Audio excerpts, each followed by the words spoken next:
The first fight, our boy Song Yadong coming against Julio Arce.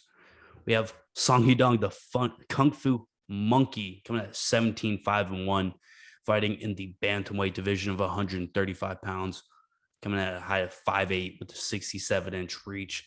His counterpart is Julio Arce, coming at 17-4. 5'7" is his height with a 70-inch reach. Guys are very similar in height and reach and experience. What do you guys say, buddy? Oh, just the same old from me. It was actually kind of shocking to me looking at the dimensions in person that Song Yadong matched up so well, because I was kind of in my head thinking that he was going to come in the smaller fighter here. Even at 135 pounds, it's not a good thing to be the smaller fighter.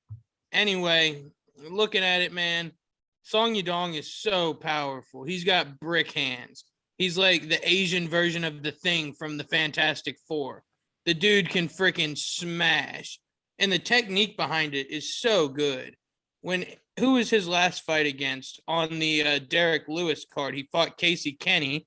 And Casey Kenny's no slouch, man. He can wrestle, he can strike, he can do it all.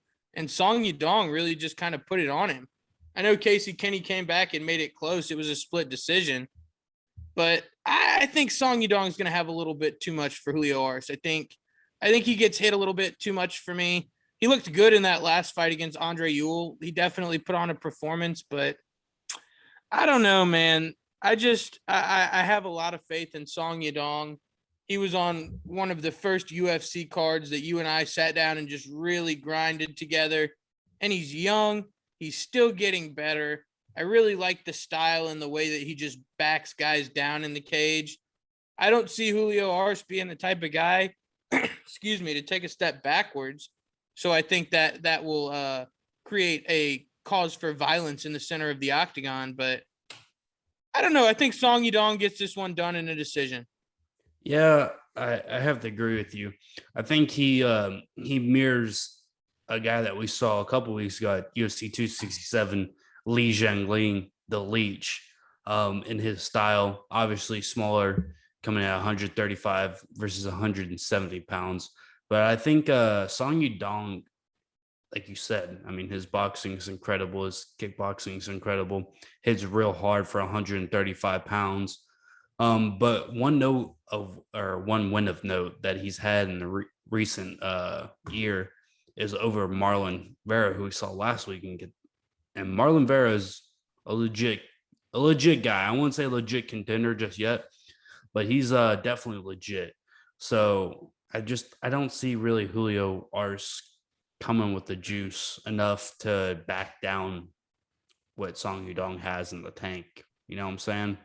I just mean, you just really don't see a guy that's 23 years old have this much experience in the UFC, especially. Song Yadong has a lot of professional fights, but he's been in the UFC for a good minute now. He's been in the UFC since 2017.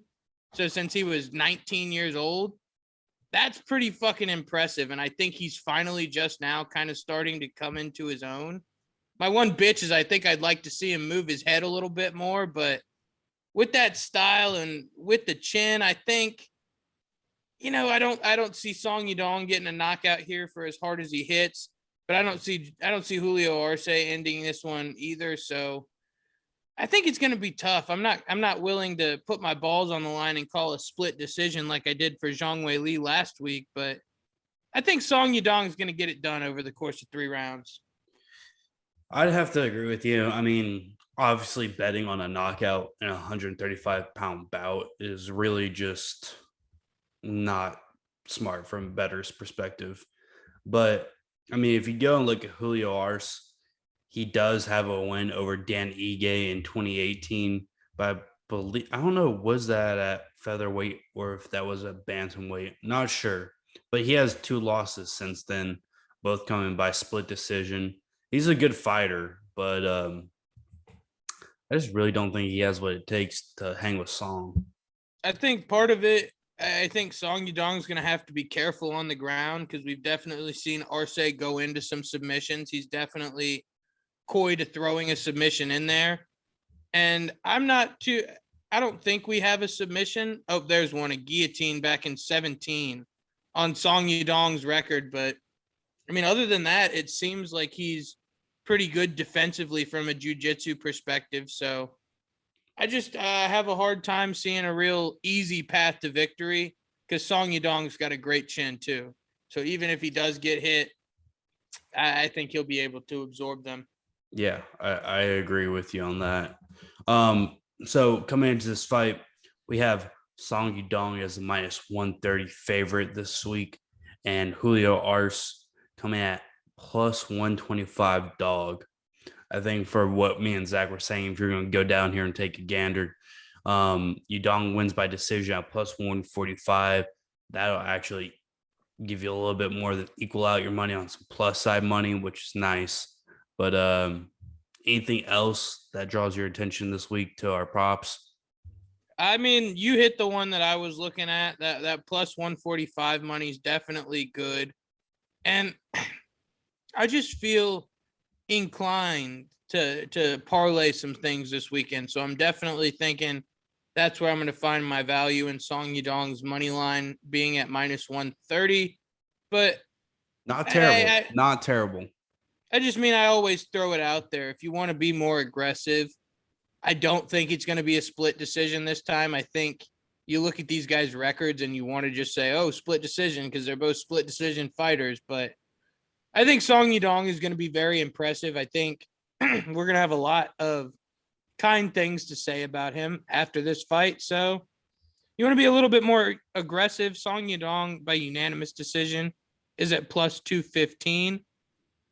And I don't know if that's personally what I'm going to play myself. I like Gage's just flat out decision bet, but it's there.